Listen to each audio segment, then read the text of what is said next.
And welcome dear students, I am Rimi Jain, your mathematics mentor. आज हम यहाँ पे एनसीईआरटी एक्सरसाइज 2.2 करने वाले हैं, जिसमें सेकंड क्वेश्चन से आज हम स्टार्ट करेंगे।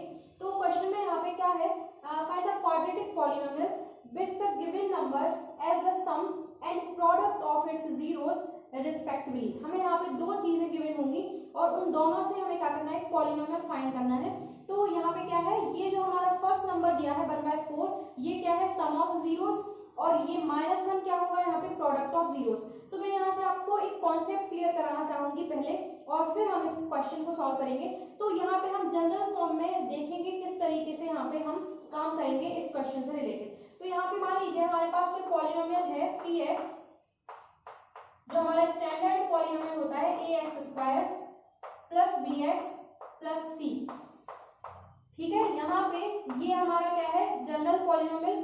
अब इस पॉलिनोमियल के जीरोस अगर अल्फा एंड बीटा हो, क्या हो, if alpha and beta are the zeros of the polynomial, are the zeros of the polynomial px। ठीक है, तो फिर यहाँ पे आप ध्यान से समझिए, अल्फा और बीटा हमने कहा है कि इसके जीरोस हैं।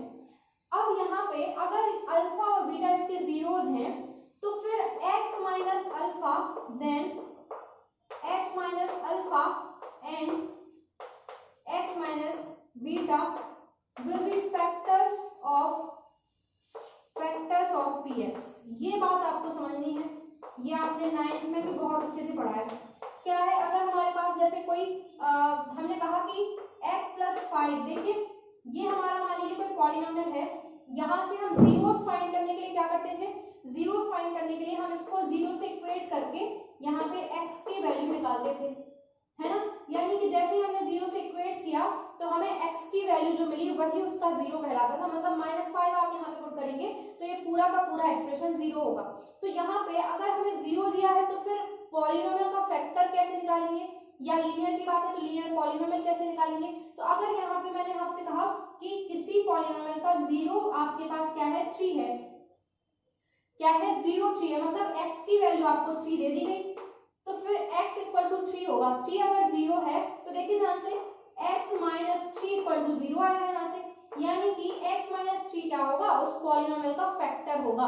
अब यहाँ लीनियर की ही बात चल रही है अगर, तो फिर x माइनस 3 लीनियर पॉलिनोमियल ही होगा। लेकिन अगर किसी क्वाड्रेटिक की बात हो रही है जिसका क्या है, एक 0 3 है, तो फिर x माइनस 3 उसका एक फैक्टर होगा। ठीक है, तो यहाँ से हमने यही किया कि अगर x इक्वल टू 3 रखेंगे तो x माइनस 3 फैक्टर होगा, हम 0 से इक्वेट करके यहाँ पे निकाल सकते हैं। तो यहाँ पे भी अगर अल्फा बीटा क्या है, जीरोज है, तो x माइनस अल्फा और x माइनस बीटा फैक्टर्स होंगे। इतना आपको यहाँ पे क्लियर होगा।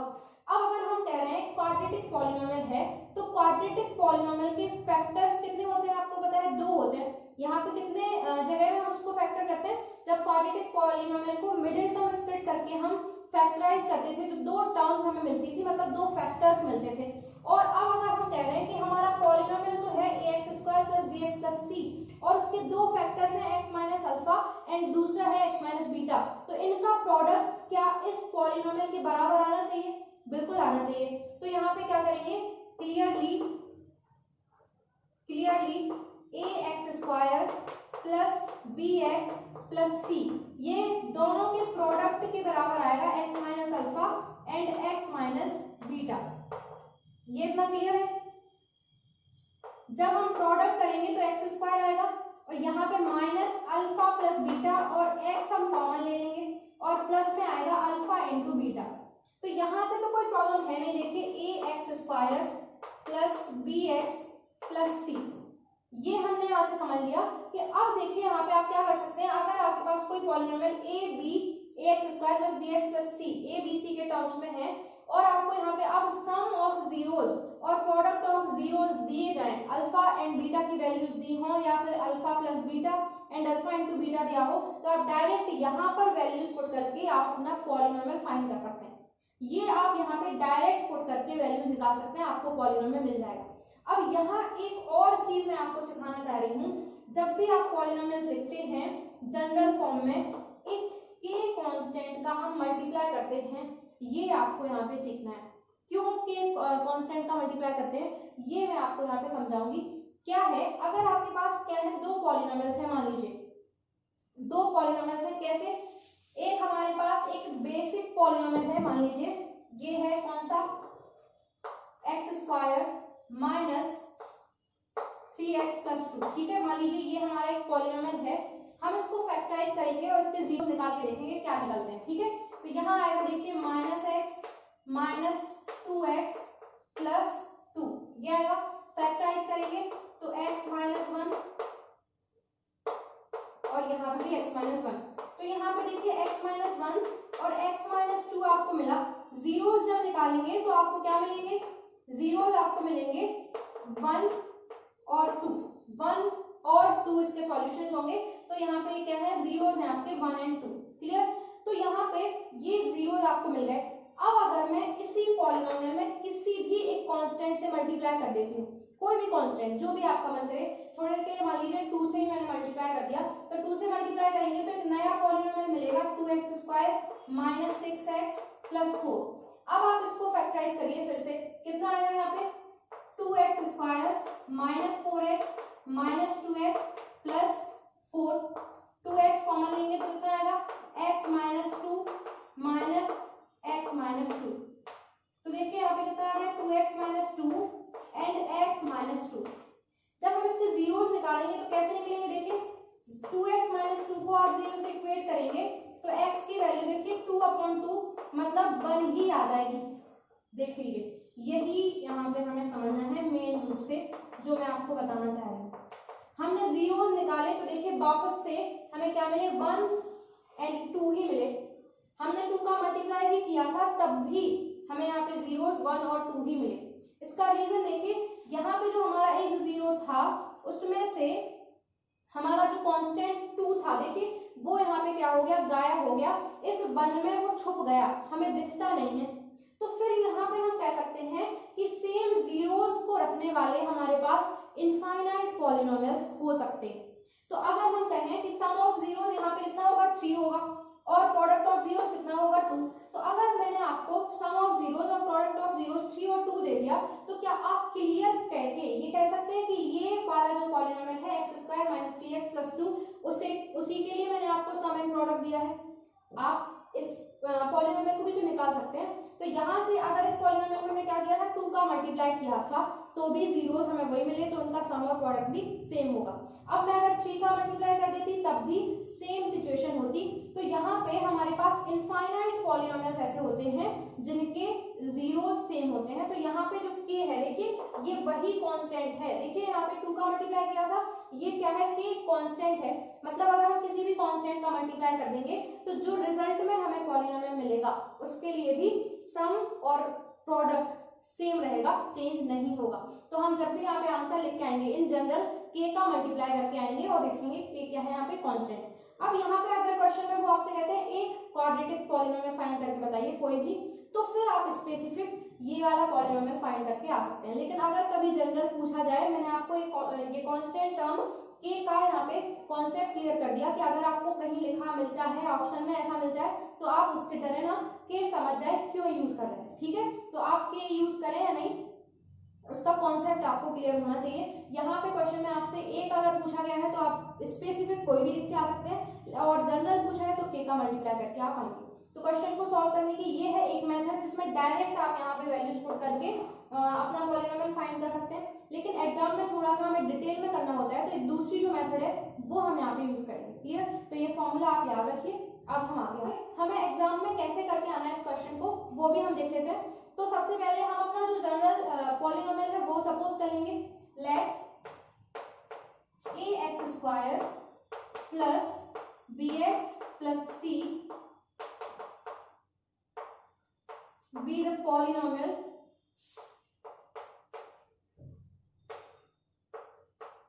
polynomial and alpha and beta are the zeros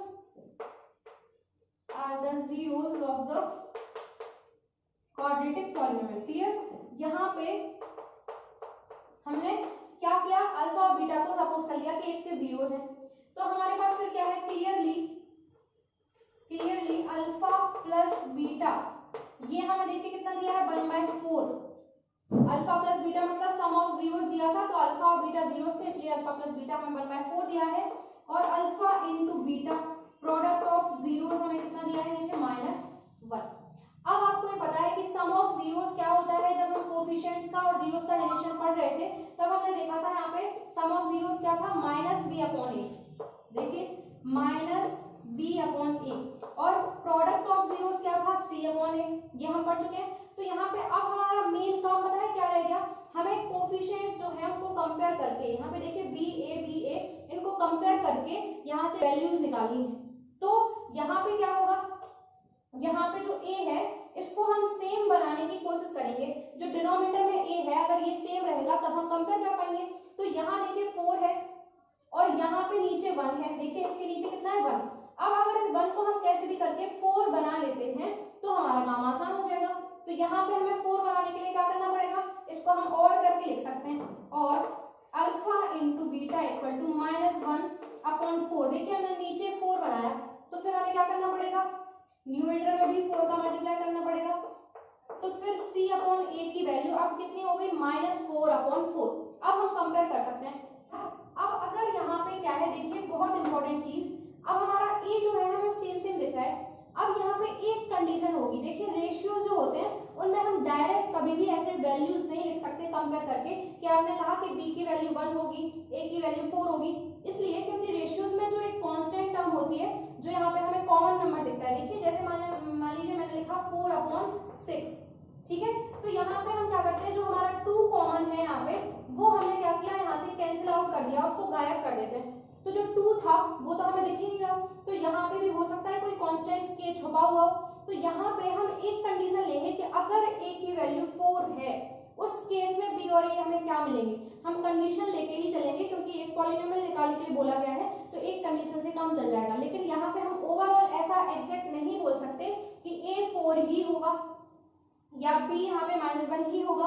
यहाँ पे उनमें से जो इतनी सारी कंडीशन है उनमें से एक कंडीशन ऐसी होगी कि a की वैल्यू 4 होगी तो फिर b -1 होगा और c -4 होगा, एक कंडीशन है। तो यहाँ पे हमें ऐसा लिखना पड़ेगा, if a equal to 4 then b equal to होगा -1 एंड c इक्वल टू होगा कितना आपका -4।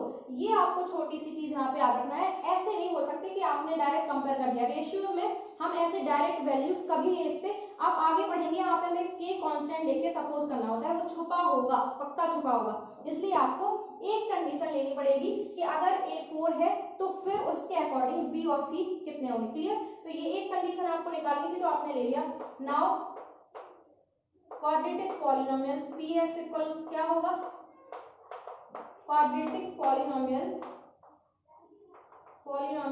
px इक्वल टू, अब बस वैल्यूज ही पुट करनी है आपको, तो यहाँ पे पुट कर दीजिए 4x² माइनस x -4। इस तरीके से आप क्वेश्चन को सॉल्व कर सकते हैं, ये आपका तरीका होगा। और दूसरे क्वेश्चंस को आप प्रैक्टिस करिए। कुछ भी प्रॉब्लम अगर होती हो तो कमेंट बॉक्स में आप कमेंट करके मुझसे पूछ लीजिए, मैं आपको बताने की पक्का कोशिश करूंगी। और थैंक यू फॉर वॉचिंग, मिलते हैं नेक्स्ट वीडियो में।